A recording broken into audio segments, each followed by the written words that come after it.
नेहा जी, राधे राधे महाराज जी। गुरु जी, जैसे नाम जप हम किसी भी अवस्था में कर सकते हैं, क्या पंचाक्षरी मंत्र का जप भी नहीं, हम कर सकते हैं? नहीं नहीं नहीं। पहली बात, पंचाक्षरी मंत्र गुरु प्रदत्त होना चाहिए। दूसरी बात, वो पवित्र अवस्था में ही जपा जाता है। गुरु प्रदत्त ना हो तो पंचाक्षरी मंत्र उच्चारण नहीं करना चाहिए, जपना नहीं चाहिए। ध्यान रखना, ये वैदिक मंत्र है, गुरु प्रदत्त होने पर ही सफलता प्राप्त होती है। आजकल जो ऐसे गान करते हैं ना, जोर से शब्दों के उच्चारण, बिल्कुल बात समझ लीजिए। मुख से ऐसे उच्चारण करना मंत्रों का बिल्कुल निषेध है। ये वैदिक मंत्र है, ऐसे नहीं कि आप सुन लिए जैसे गानों में, फिल्मी गाने में नहीं बजते हैं और वो पूरा मंत्र उच्चारण करते हुए, ये सब नहीं, ये गलत बात है। ये शास्त्र विरुद्ध आचरण, उसी को पाप कहते हैं जो शास्त्र विरुद्ध है। मंत्रों का उच्चारण नहीं होता, ये सब वैदिक मंत्र हैं, गुरु प्रदत्त। जैसे द्वादशाक्षर मंत्र है, पंचाक्षर मंत्र है, ये गुरु प्रदत्त होते हैं। कान में मंत्र दिया जाता है, कोई सुने ना, और तुम ऐसे उच्चारण करोगे। अपवित्र दशा में नाम जप किया, पर गुरु मंत्र नहीं। गुरु मंत्र को पवित्र दशा में, और ये गुरु प्रदत्त होना चाहिए। मनमानी ऐसे नहीं जपा जाता। कुछ लोग ऐसे ही मुंह से उच्चारण करते रहते हैं तो कुछ लाभ नहीं और हानि होनी है, क्योंकि वैदिक सिद्धांत के विरुद्ध है। ये जो वैदिक मंत्र है, इनका सिद्धांत से जप किया जाए। नाम जप कभी भी कर सकते हो, नाम कीर्तन किसी भी अवस्था में कर सकते हो, लेकिन मंत्र कीर्तन नहीं किया जाता। मंत्र उपांश या मानसिक ही जपा जाता है, वो भी गुरु प्रदत्त।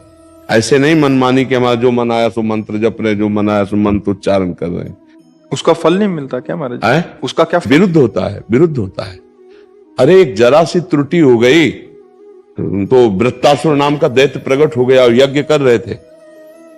वृत्तासुर को प्रकट कर रहे थे इंद्र को मारने के लिए, और त्रुटि हो गई तो उसका अर्थ बन गया कि इंद्र जिसको मारे। ऐसा जरा सी त्रुटि हो जाने पे तो अर्थ, तो ऐसे वैदिक मंत्रों का ऐसे नहीं।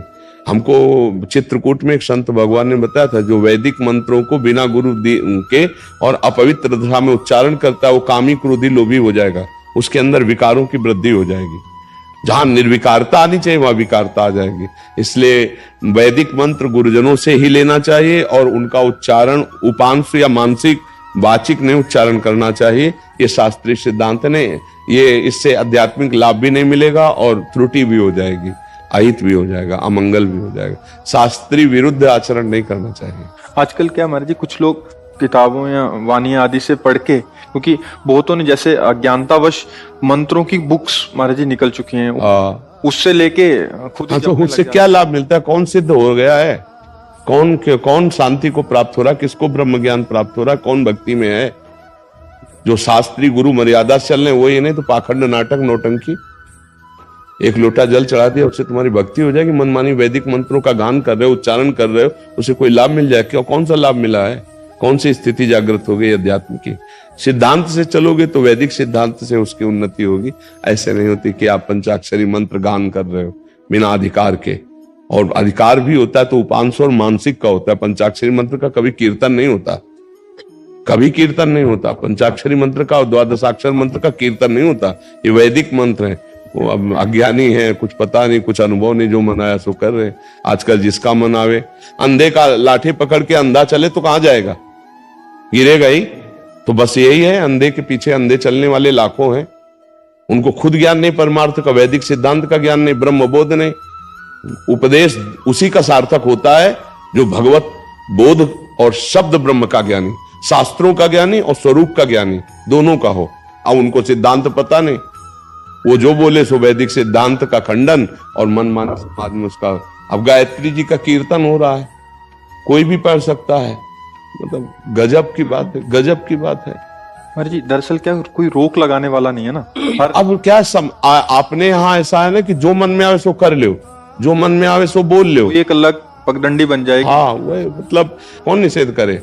अब हो रहा है, बस अब हो रहा है। पहले ऐसा नहीं था, तस्मात् शास्त्रम प्रमाणम थे। आप ऐसे नहीं बोल सकते। सबको डर था कि गुरुजन है। अब जैसे हमारे आद्य गुरु शंकराचार्य जी के 4 मठ हैं, 4 मठों में बड़े बड़े कौन मानता है? नहीं तो हमारे राजा हैं वो धर्म के। आद्य गुरु भगवान शंकराचार्य जी ने चारों दिशाओं में इसीलिए मठ स्थापित किए, धर्म स्थापन के लिए विरोध कर सकते। तस्मात् शास्त्रम प्रमाणम थे, शास्त्र विरुद्ध आचरण हो रहा है, वो बोल देंगे। पर उनकी मान कौन रहा है? कौन मान रहा है? गुरुजनों की कौन मान रहा है? आचार्यों की कौन मान रहा है? सब मनमानी आचरण। ऐसे तो महाराज जी आगे चल के बहुत ऐसा तो इसीलिए तो लिखा है कलिकाल में आगे चलकर भाव भ्रष्ट आचारा, सब संसारा धर्म सुने नहीं काना, कलिकाल बिहाल के मनुजाने माने को अनुजातन। ये सब भ्रष्टता बढ़ती चली जाएगी। ये आज रुचि, संसार की रुचि, अगर बहुत बड़े महात्मा आ जाए यहाँ और एक तरफ यहाँ कोई अभिनय करने वाला नेत्री या अभिनेता बैठा हो, फिर आप देख लीजिए कि अगर उसकी तरफ कौन देखता है, इसकी तरफ कौन देखता है। संसार का क्षेत्र ये है। धर्म की बात कौन सुनना चाहता है? अभी कहो तो चढ़ बैठेंगे संसार के लोग। तस्मात् शास्त्रम प्रमाणम ते कार्या कार्यो व्यो। कौन शासन करे, कौन उन पे बोले? ये धर्म का विषय जानना बहुत कठिन है। कोई महात्मा, हम कह तो रहे हैं, चारों शंकराचार्य का एक शब्द भी आप मिस्टेक दिखा देना हमको। हम किसी संप्रदायवाद से बात नहीं करते। चारों मठ में जो बैठे अद्भुत विद्वान और शास्त्र के मर्मज्ञ और शास्त्र प्रमाणित बात बोलेंगे, लेकिन कितने मानने वाले? सनातन धर्म के विपरीत एक शब्द भी नहीं मिलेगा, शास्त्र के विपरीत शब्द नहीं मिलेगा अभी तक जो हमने देखा है। अब आगे भगवान जाने। अभी तक जो आद्य गुरु भगवान शंकराचार्य जी के पद में 4 मठों में बैठे हुए, ऐसा धर्म विरुद्ध नहीं होगा। शास्त्र के सम्मानित तस्मात् शास्त्रम। अब मानो या ना मानो, गुरुजनों की बातें हैं, वो तो बोल रहे नहीं। स्थापित ही इसीलिए किए गए थे, पूरे भारत को धर्म के अंतर्गत बांध के रखना। विश्व विजयी आद्य गुरु भगवान शंकराचार्य, कोई बोलने वाला नहीं, सबको परास्त करके अपने सनातन धर्म के नीचे रखा। सब 4 मठ स्थापित चारों कोनों में किए। वो आज कौन मान रहा है? आचार्य परंपरा को, आचार्यों के आदेशों को कोई भाग्यशाली उपासक मानता है।